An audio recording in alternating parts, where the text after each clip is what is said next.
আসসালামু আলাইকুম। কেমন আছেন সবাই? দেশের এই পরিস্থিতিতে অনেকেই এখনও ভালো নেই। অনেকেই অনেক স্বজন হারিয়েছেন, বন্ধু-বান্ধব হারিয়েছেন। তাদের জন্য অনেকেই হয়তো এখনও পড়ার টেবিলে ব্যাক করতে পারেননি। আমিও পারছিলাম না। এই যে এতগুলো তাজা প্রাণ ঝরে গেল, শুধু চোখ দিয়ে পানি গড়গড়িয়ে পড়েই গেল। এত কষ্ট। 5ই আগস্ট বিজয় পাওয়ার পরেও এখন পর্যন্ত এই শোকটা কাটিয়ে ওঠা যাচ্ছে না। এবং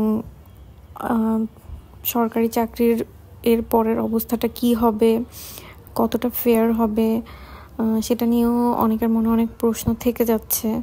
সো সব কিছু মিলিয়ে একটা কম্পিটিটিভ এক্সামের জন্য আজ হোক কাল হোক পড়তে তো বসতে হবে। সো অনেক চেষ্টা করে এতদিন পরে অনেক বড় একটা গ্যাপ হয়ে গেল। এরপরে চেষ্টা করছি একটু একটু করে পড়াশোনাটাকে গুছিয়ে নিতে। আমি এর আগের ব্লগগুলোতে বলেছিলাম আমি সাবজেক্ট ওয়াইজ পড়ি। তখন বাংলা রিভাইজ করতেছিলাম। এরপরে বাংলাটা শেষ করে ইংরেজিটা স্টার্ট করলাম। তার মাঝখানে 18-19 তারিখ থেকে মানে একটা ভয়াবহ অবস্থা দেশে। এই ব্যাপারগুলো আসলে আমরা কেউই কাটিয়ে উঠতে পারছি না, বুঝতে পারছি না সামনে কি হবে। আর যারা আমাদের ফ্রেন্ড হারালো, যারা বাবা মাগুলো সন্তান হারালো, মানে এই কথাগুলো চিন্তা করে করে না আসলে কিভাবে আমি স্বার্থপরের মতো পড়বো এটা আসলে হয়ে উঠছিল না। But still it's a competitive exam, BCS. আমরা দেশটাকে যারা ভালোবাসি তারাই তো বিসিএস দিতে আসি। দেশটাকে ভালো না বাসলে তো অনেক আগেই বিদেশে চলে যাওয়া যেত, ইজিয়েস্ট অপশন ছিল। বাট তারপরে এত কষ্ট করে আমরা দেশটাকে সার্ভ করতে চাই বলেই আমাদের বিসিএস আসার ইচ্ছাটা। সো সব কিছু নিজেকে বুঝিয়ে টুঝিয়ে অনেক কষ্ট করে পড়তে বসলাম। যদিও পড়া আগাচ্ছে না, আগের মতো পড়ার গতি নেই। অনেক কোয়েশ্চেন সবার মনে যে কি হবে। বাট স্টিল একটা হোপ আছে। বিভিন্ন মন্ত্রণালয় থেকে দুর্নীতিবাজ চেয়ারম্যানরা পদত্যাগ করছেন, এটা আমাদের জন্য খুব আশার একটা বাণী। এবং প্রত্যেকটা ক্ষেত্রে সংস্কার হবে বলেই আমরা আশাবাদী। সেজন্যই আসলে মনকে শুধরে নিয়ে পড়ার টেবিলে বসতে চেষ্টা করা।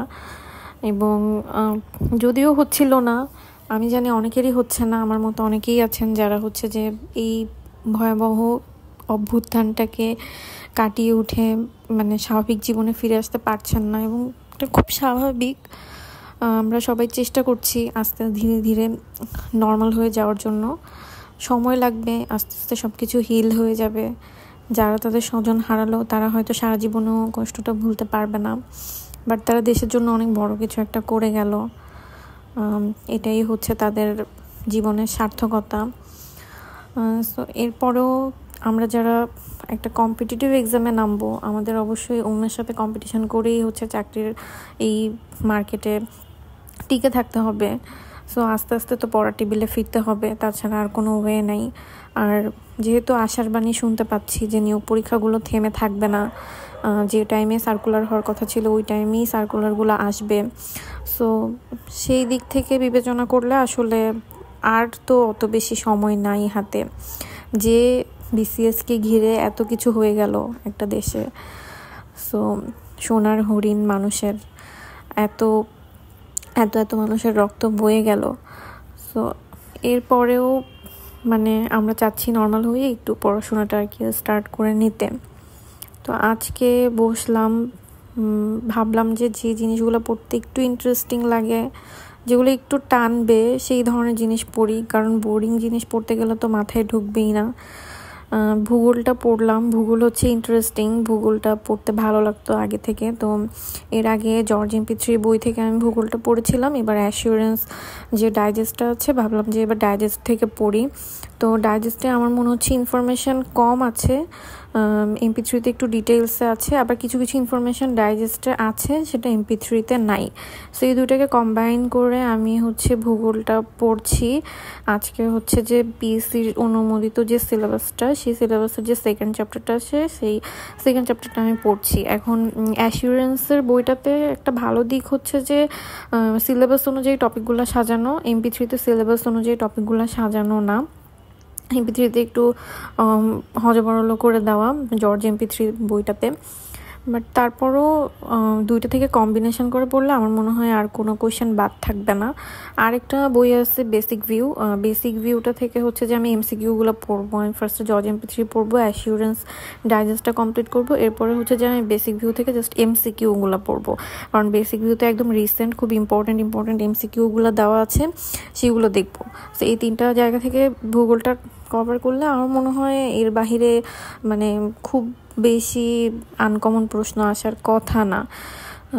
তো তাও অনেক সময় সাপেক্ষ, যেমন আমি আজকে পুরো দিন পড়েও একটা চ্যাপ্টার শেষ করতে পারি নাই। আর তাছাড়া যেটা সত্যি কথা, এখন মন মেজাজ কারোই ভালো না, এখন পড়ার টেবিলে মন বসাতে খুব কষ্ট হচ্ছে। রাজনীতি ছাড়া মানে কেউ কিছু চিন্তা করতে পারছে না যে আমাদেরকে এতদিন এতগুলা বছর কিভাবে এত এত দুর্নীতি বাজরা হচ্ছে যে চালিয়ে চালিয়ে আসলো, আমরা কিছু টের পেলাম না। এখন কত কিছুর কত মুখোশ খুলে যাচ্ছে। সো এই ব্যাপারগুলো আসলে অনেক ভাবাচ্ছে। এই ব্যাপারগুলো আসলে এত সহজে মাথা থেকে চলে যাচ্ছে না। বাট স্টিল চেষ্টা করছি একটা নর্মাল লাইফে ফিরে আসার, কারণ নিয়োগ পরীক্ষা থেমে থাকবে না। সো আমাদেরকে চেষ্টা করতে হবে, আমাদের একটা চাকরির খুব দরকার যারা আমরা সরকারি জব প্রত্যাশী আছি, এবং আমরা সামনে খুব আশার আলো দেখতে পাচ্ছি যে দুর্নীতিবাজরা উঠে যাচ্ছে, ফেয়ার নিয়োগ হবে, মেধায় নিয়োগ হবে, কোটা থাকবে না। সো সব কিছু মিলিয়ে আসলে পড়াটা স্টার্ট করে দিলাম। এই ছিল আজকের ব্লগ, কিছুটা দেখালাম, 2টা জায়গা থেকে মিক্স ম্যাচ করে পড়ছি। ভূগোল শেষ হলে অন্য একটা সাবজেক্ট শুরু করব, এবং নেক্সট কোনো একটা ব্লগ আপনাদের সাথে শেয়ার করব ইনশাল্লাহ। আমার সকল শহীদের আত্মার মাগফিরাত কামনা করি। আপনারাও সকলের জন্য দোয়া করবেন, তারা আমাদের দেশটাকে মুক্ত করে দিয়ে গেল একজন স্বৈরাচারের হাত থেকে। সবাই ভালো থাকবেন।